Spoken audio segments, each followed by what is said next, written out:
Olá pessoal, aqui quem fala é o José do canal Falando em C e hoje a gente vai explicar o exemplo que a gente viu no último vídeo, certo? Dessa playlist de de C no Linux, ok? Tem uma frasezinha aqui que está presente no livro do DC Programming Language que diz que a única forma de aprender uma nova linguagem de programação é escrevendo programas nessa linguagem, tá?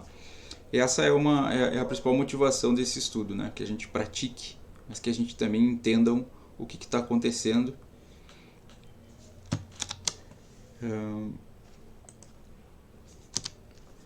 O nosso primeiro programa, o que ele fazia? Pensando em alto nível, assim, né? Não pensando numa linguagem de computador. Ele dizia para imprimir na tela uma mensagem, né? Imprima na tela, olá mundo. E é isso que ele faz. Esse aqui é o programa em C. Aqui foi como a gente compilou ele, que retornou aquele arquivo a.out, que a gente pode simplesmente executar ele. Agora vamos entender passo a passo o que foi feito. Um programa em C ele consiste de funções e variáveis. Tá? As funções elas têm comandos para fazer o processamento necessário do nosso programa, certo? É isso que as funções fazem. Enquanto que as variáveis elas armazenam no nosso computador os valores que estão sendo utilizados durante a execução do programa, ok? Aí vamos pensar agora passo a passo o que foi feito. O include, né?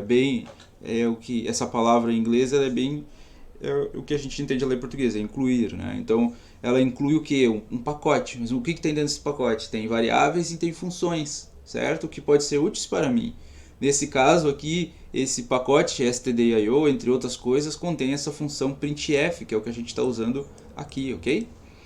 Aí nessa próxima linha a gente tem a definição da função main, ok? A gente está determinando uma função chamada main e dizendo que ela retorna o valor inteiro, certo?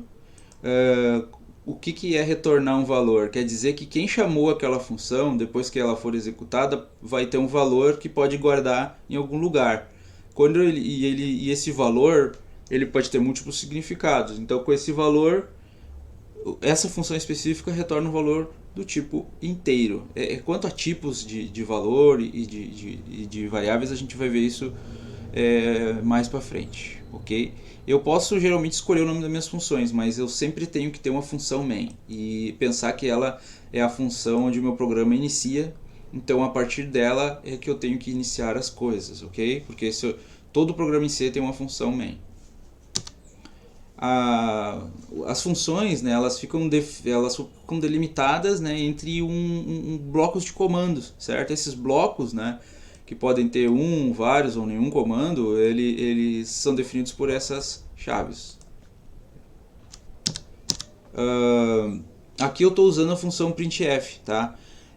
Eu não, né? A main, a função main está chamando a printf que ela sabe que existe porque dentro da stdio.h ela conseguiu encontrar ela, certo? Sobre a main ainda, veja como a gente está usando ela. A gente colocou isso daqui, ó, entre os parênteses dela, a gente colocou entre aspas duplas uma mensagem e um /n, certo? Essa mensagem aqui, ó, ela é chamada de argumento. Essa função printf, ela aceita um argumento. Esse argumento é uma string de caracteres, é uma cadeia de caracteres. Elas são letras em sequência. Essas são múltiplas definições para essa palavra cadeia de caracteres. Ou seja, essas várias letrinhas em sequência, com esse /n, que tem um significado especial, são o argumento da printf, ok? A nossa main que a gente definiu, ela não aceita argumentos. Por quê? Porque aqui, ó, a gente não definiu argumentos que ela aceita, ok? Agora vamos seguir para essa próxima linha e é o return. Essa função ela retorna um inteiro, ok? Então aqui, ó, o return 0, ela está retornando 0. Ela vai começar, vai executar esse processamento, que é jogar na tela essa mensagem, então retornar 0.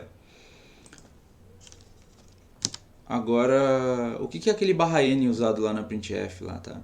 Aquele /n ele é um caractere que foi escapado do seu significado original, certo?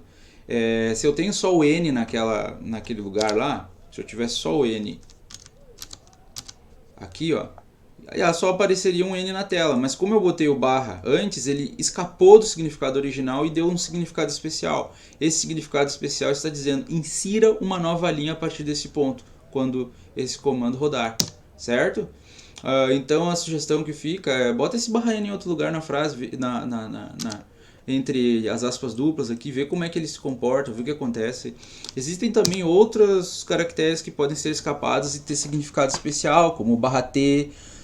Por exemplo, se eu quiser que apareça dentro da minha impressão uma aspa dupla, se eu só colocar uma aspa dupla vai dar confusão, ele vai entender como se já tivesse terminado a cadeia de caracteres. Então eu tenho que escapar o significado original dela com o barra e botar ela na sequência. Aí eu vou conseguir ver ela impressa. Veja que é quase que ao contrário do que aconteceu anteriormente. Antes eu tinha uma coisa que era só impressa, e aí quando eu dou um barra N ela tem um comportamento especial, né?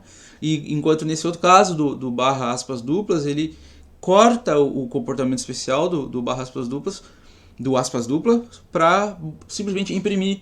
Faça testes com isso, ok? Utilize o barra T também, coloque o barra barra e você vai ver e pode experimentar coisas. Fica essas propostas aí de estudo, tá? Deixa de fora ali algumas partes deste código, né? E vê o que acontece, certo? Tira ali o começo, tira o fim, vai tirando por partes, e aí vê qual é o tipo de erro que vai dar lá quando tu tentar compilar ele lá com esse comando aqui. Outra coisa interessante também a se fazer é essa questão do barra, né?